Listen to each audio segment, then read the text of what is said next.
Hey, what's up YouTube? This is Cameron. I'm back at it again with Blue Horizon Aquatics. We're just going to talk this time about different filters and what they do for the fish tank. So like we said in the last video, we have different types of filters. This filter right here is the air filter. I just cleaned this fish tank, so this actually isn't on. I have a little switch right here that actually turns this on. As you can see, the water kind of coming down, and then it turns on. This is one of my favorite type of filters because it's cheap. You can get it for like a couple bucks. It's really easy to find at stores. It does the trick, and it's really healthy for the fish tank.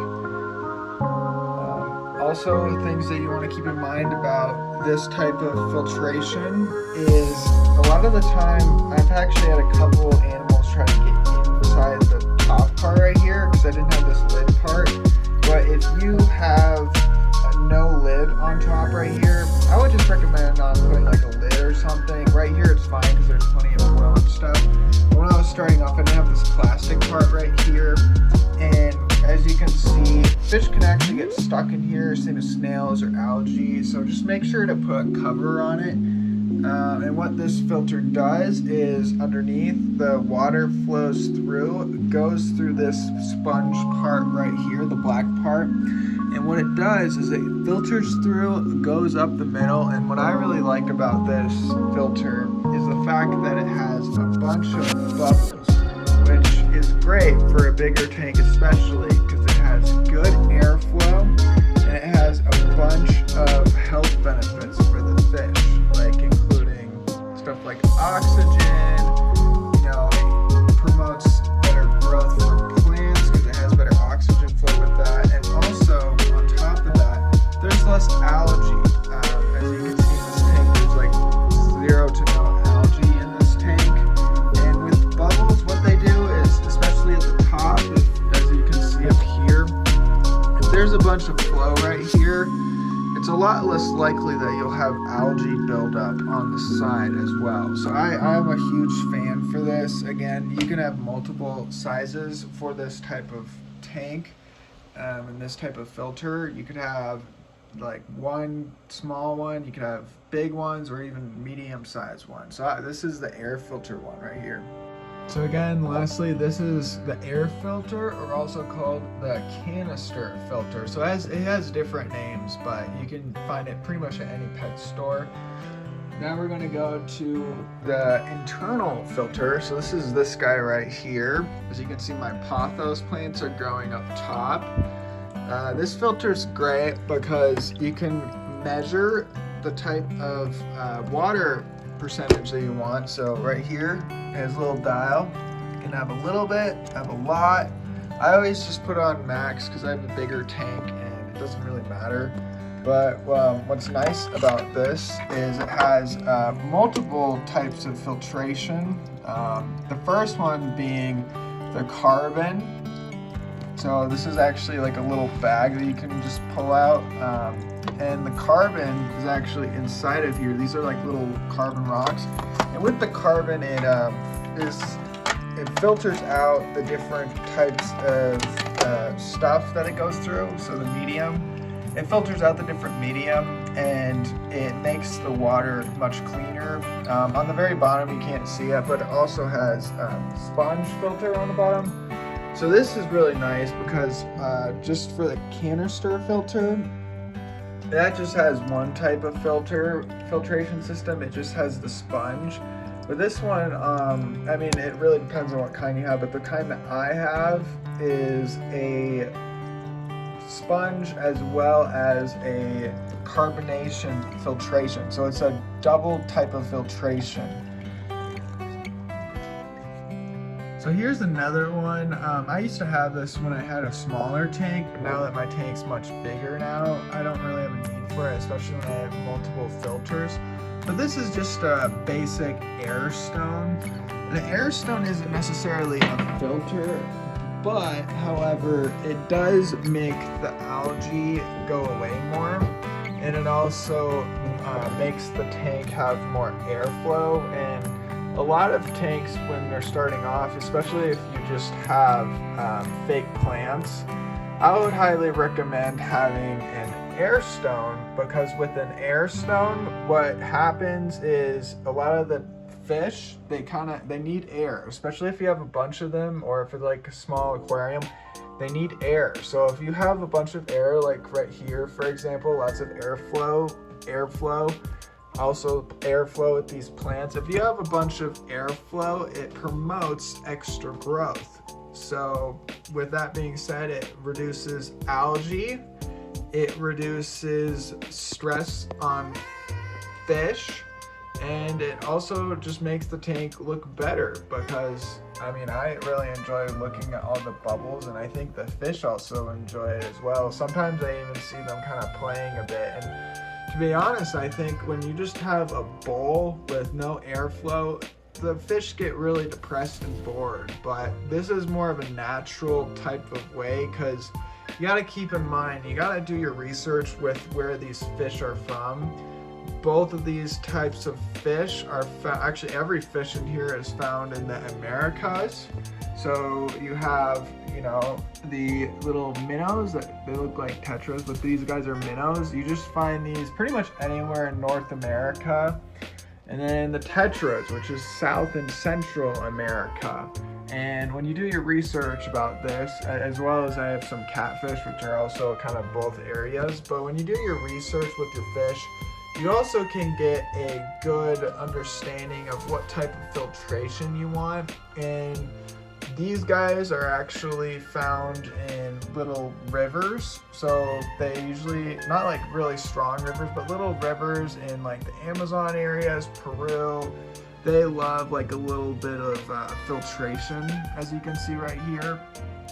And same goes for the minnows. I mean, just think about America and all the lakes. You'll find a bunch of airflow and a bunch of water. So keep in mind, the type of fish you have also determines on what kind of filtration you want. If you have a filter that is slow moving, like for instance, you can actually turn this down a bunch. And look how much slower the airflow is. You barely even notice it, but as you can put the airflow more up, notice how the water levels rise. It's a lot more airflow. So keep in mind, there's a bunch of different filters. This one's really good because you can modify it.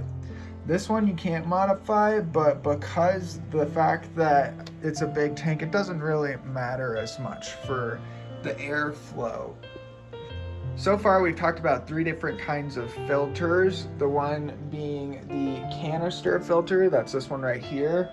The other being the internal filters, so just the ones on top. And then just having like little air bubblers on the bottom is also a form of filtration because it doesn't allow algae growth. There's a bunch of other filters as well.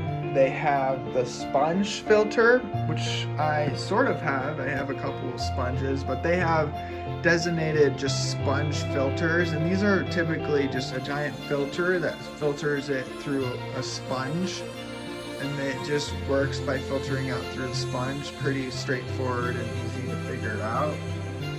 And that's, I prefer that one. That one's a really good one, but I already have my setup, so it doesn't really matter. I don't really have a preference of any of them, but the other one would be the under gravel filters. These ones are great, especially if you have like a bunch of buildup in dirt. These ones are more for technical aquariums or really big ones. So if you have underground filters, what helps with that is you can have a bunch of filters that go underground, and they just pretty much do the same type of things, but just underground filters. And what they do is they just filter out the medium through the substrate, which if you don't know what any of that means, it's all of these are little micro biomes. I think also with filtration, a good word of advice when I was starting in the hobby, I didn't realize that if you just have a certain type of gravel or a certain type of sand or a certain type of dirt, it also does a lot for the entire tank. So as you can see right here, I have a bunch of different types of gravel and dirt, and that's really good because the sand on the bottom has it's really good for plants because they can grow their roots through it. As you can see right here, in fact, you can actually see some of their roots growing. And also what it does is it helps with the microbiome beneath it. I watched a video online actually, and it showed that tanks that have pebbles versus tanks that have dirt, the dirt tanks actually are much warmer than the ones that have pebbles. You might think, why is that? That's interesting. Well, the reason is all of the microbiomes get trapped inside the dirt and they make it a lot warmer. So it's a lot easier for your tank to get settled with dirt and sand. On top of that, if you have pebbles, that makes it more lifelike and realistic. I literally got this from outside in my dad's backyard. And then lastly, the little tiny black gradients, that is a type of gradient that you can have. You also have chemical filters, and these filters remove dissolved chemicals, toxins, and odors from the water. It just utilizes active carbon or other types of materials for unwanted substances or substrates from the water. This is best for removing specific pollutions and medications or odors or clearing up cloudy water. So if you have really cloudy water, this is a better one. Hang on the back ones right there. Canister filters, that's the one right there.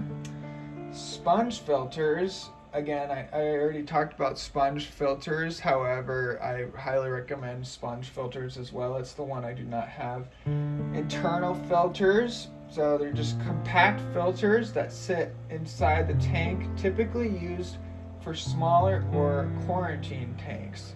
So these are typically for quarantine tanks. And how these work, in fact, is a power head moves through the water for the filter media into the tank and increases the water movement in the aquarium.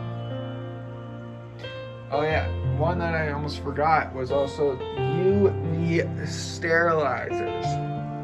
So they have multiple different kinds. This actually uses heat to kill the bacteria. And what the heat does is it makes the algae inside the tank, and it reduces all of the bacteria, and it completely kills it. One thing that I would recommend to people is more having these kinds of filters. Granted, if you have like a bacteria infection in your tank, I would recommend having that one, because you still want a bunch of bacteria in your tank, even though it sounds weird, because like I said in the last video, there's good bacteria and there's bad bacteria.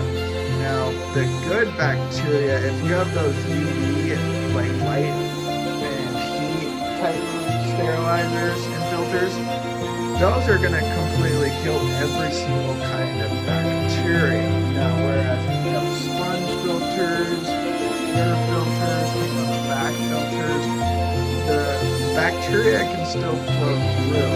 So I would recommend that unless you have a problem in your tank with algae spikes and ammonia spikes.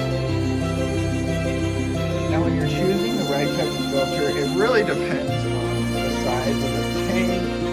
Larger tanks need more powerful filtration systems, so having like a canister or hang on the back filters like right here are preferred for those. And smaller tanks may often just use little sponge filters, so then the small one of those, or just have air filters and a couple of plants. It also depends on your fish load as well. I have quite a few fish, so I have multiple filters running. And then the type of aquarium.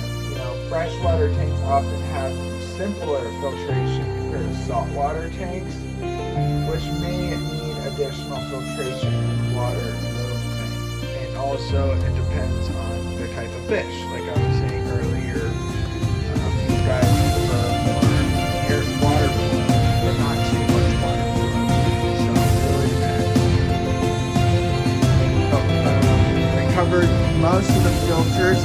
One filter that I honestly prefer the most, however, is the plant filtration. So all these plants are completely natural. I highly recommend that you add plants in your tank because they actually break down a lot of the stuff that you don't want, like fish poop, algae, have extra stuff in there, even a dead fish, or something like dead fish. If it grows to the bottom right here, that's gonna be enough to actually give more nutrients for the plants. The plant will thrive in an area like that. So if you have hanging on top plants, I have the pothos and I have the duckweed. If you have the duckweed and the pothos and some in the middle, some in the top, some in the back, the more you have, the better, and the less problems you have. That's what I recommend to people for sure. Thanks again, YouTube. Again, this is Cameron. These are the different types of filtration systems for your aquarium needed. And this is for the Blue Horizon Aquatics. Thanks again. Don't forget to subscribe and like and comment and give it a thumbs up.